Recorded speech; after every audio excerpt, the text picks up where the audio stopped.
एक बड़ी खबर इस वक्त आ गई है।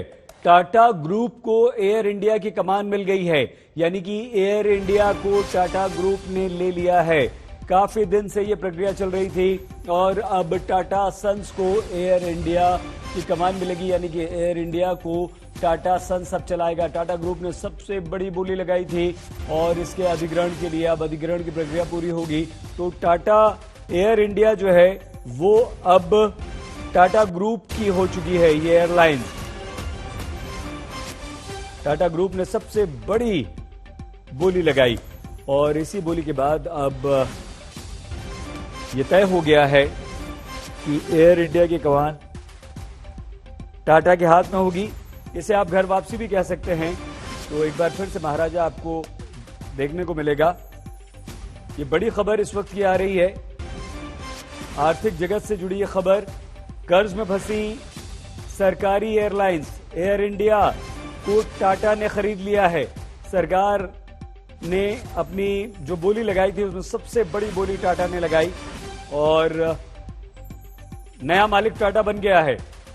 एयर इंडिया का नया मालिक अब टाटा सन्स है और टाटा ग्रुप और स्पाइस जेट के अजय सिंह इस होड़ में थे।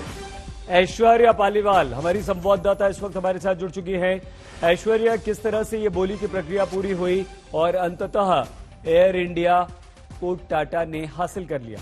ऐश्वर्या, देखिए सईद, ये खबर मैं आपको याद दिला दूं, सबसे पहले आज तक नहीं ये खबर बोली थी। कम से कम एक हफ्ता पहले जो हमने बताया था कि जो बिड है वो टाटा जीत चुके हैं और अब ऑफिशियली ये खबर सामने आ चुकी है। देखिए, टाटा कई सालों से, मैं ये बोलूं पिछले 10 सालों से टाटा कोशिश कर रहे थे एविएशन सेक्टर में आने की। और ये जो जेआरडी टाटा ने शुरू किया था, सही मैं आपको थोड़ी सी हिस्ट्री बताऊंगी जल्दी से। बताइए। एयर इंडिया जिसको टाटा एयरलाइंस कहा गया था, वो शुरुआत जेआरडी टाटा नहीं करी थी। सिर्फ शुरुआत ही नहीं करी थी, वो हिंदुस्तान के पहले लाइसेंस पायलट थे और जो पहली उड़ान थी उस समय टाटा एयरलाइंस की, वो जेआरडी टाटा ही खुद उड़ा के लेके गए थे। उसके बाद जो शुरुआत वहां से हुई वो अब खत्म किया गया है रतन टाटा द्वारा और अब अगले कुछ महीनों में हम देखेंगे किस तरीके से एयर इंडिया का पूरा टेक ओवर टाटा द्वारा कर लिया जाएगा। इंडस्ट्री में खुशी की लहर दौड़ गई है और एयर इंडिया के एम्प्लॉइज की बात करें तो वो काफी ज्यादा खुश हैं। सही, स्पाइस जेट और टाटा ग्रुप ये दोनों ही रेस में थे ना ऐश्वर्या? तो किस तरह की बोली लगी? 18,000 करोड़ रुपए बताया जा रहा है और अब टाटा के पास आने के बाद एयर इंडिया किस तरह से बदला हुआ नजर आएगा हमें?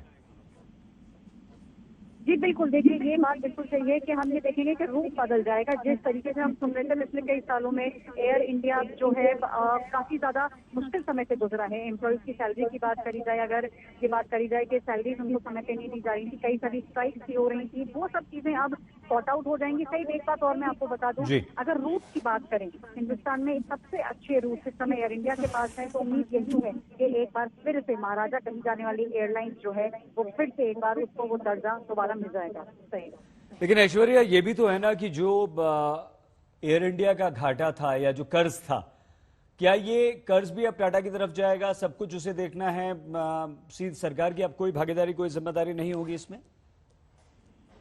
देखिए, कर्जे की ही बात थी और कर्जे का यह है कि 15% जो कर्जा था वो 15% कर्जा अब टाटा ले लेगा और आगे से जो हमें सुनने में आ रहा है दिसंबर से जो है पूरी एयरलाइन की फंक्शनिंग सब कुछ, रूट वगैरह सब कुछ वो अब टाटा से आ जाएगा। और जो डेट था, जो हम कर्जे की बात करें, वो भी काफी हद तक टाटा अब लेके उसको पुराना खत्म कर देगा। सरकार की तरफ से भी इनिशियल जो मदद जो उन्होंने कही थी वो दे दी जाएगी, लेकिन अगले कुछ महीनों के अंदर दिसंबर जनवरी से जो हमें सुनने में आ रहा है टाटा पूरी तरीके से एयर इंडिया को ओवरटेक कर लेगा और अब जो उड़ान भरी जाएगी वो टाटा के अंदर होगी। सही ऐश्वर्या, अगर आम आदमी, अगर आप और हम मान लीजिए इस खबर को समझना चाहें तो कैसे समझें?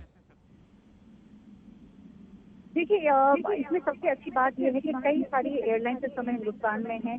एयर इंडिया जो है उसके पास सबसे अच्छे रूट्स हैं, सबसे बड़ा क्रू एयर इंडिया के पास है। तो इन सब चीजों के अंदर जो उड़ान भरेंगे पैसेंजर्स, उनके लिए एक बहुत अच्छा ऑप्शन है। लेकिन दूसरी चीज, सरकार काफी दिनों से ये चाह रही थी कि वो सारे पीएसयू, वो सब कुछ जो सरकार जिन चीजों को चला रही थी और जिनमें ऐसा माना जा रहा था कि सरकार को सिर्फ पैसा डालना पड़ रहा है, वहां से प्रॉफिट नहीं आ रहा है। ऐश्वर्या, आपको रोकना पड़ेगा और हम एयर इंडिया के जो एम्प्लॉइज हैं, कर्मचारी, उनके बारे में भी आपसे एक सवाल पूछेंगे, लेकिन इस वक्त एयर इंडिया प्रेस कॉन्फ्रेंस कर रहा है, सीधे लिए चलते हैं। 46,239 crore.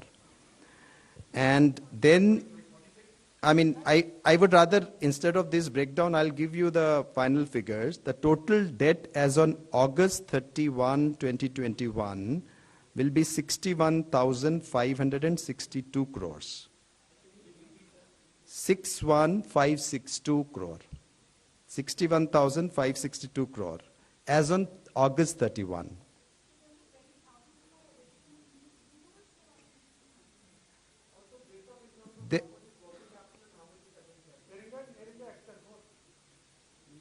No, we'll come to that. Let me give in a simpler way. 61,560 crore. Out of that, the debt which will be taken over by the successful bidder will be 15,300 crore. As you said, that 18,000 crore is the bid, of which 15% consideration will be cash and 85% will be debt. So 15,300 crore will be taken off. So debt position after debt taken over by the successful bidder will remain 46,262 crores. That is the debt which is remaining.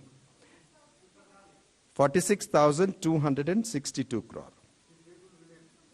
This is going to be going to the AIAHL. 46,262 crore.